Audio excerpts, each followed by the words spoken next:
د طالبانو ترمنځ تازه اختلافات څنګه له کندهاره وتښتېدل؟ د حمدالله محب لوی درستیز د ملي امنیت مشر او د کورنیو چارو وزیر تازه څرګندونې او طالبانو ته اخطار په دغه ویډیو کې وګورئ او چینل هم سبسکرایب کړئ. د ولسمشر د ملي امنیت سلاکار حمدالله محب ویلي د روان کال په جریان کې به د $1 میلیارډ په ارزښت د بهرنیو ځواکونو موجود تجهیزات افغان ځواکونو ته وسپارل شي. هغه وویل چې طالبان باید په دې پوه شي چې د جګړې له لارې واک ته نشي رسېدلی.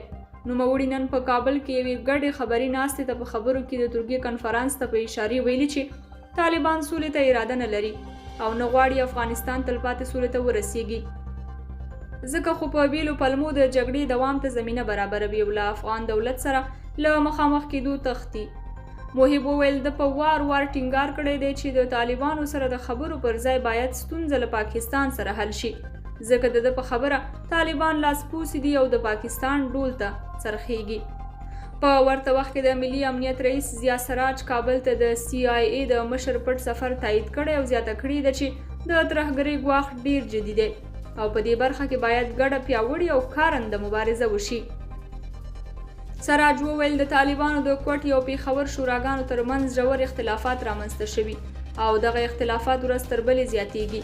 هغه د یوې پوښتنې په ځواب کې ویلي چې 01 02 03 او KPF ځواکونه د ملي امنیت له لوري رهبري کیږي او په بشپړه توګه د دوی تر کنټرول لاندې دي.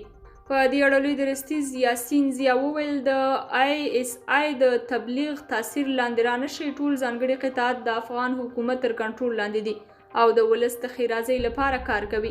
لوی درستیز همداراز وویل چې طالبان د کندهار ارغنداب کې شرموونکې ماتې وخوړه او رسما یې ومنله چې د ځانګړو ځواکونو لخوا مات شول. بلخوا د کورنیو چارو وزارت سرپرست حیات الله حیات وویل د هر ډول ترهګریزو پیښو د مهار او مخنیوي لپاره چمتو یو او په دې اړه د امنیتي سکتور ترمنځ ښه همغږي شتون لري.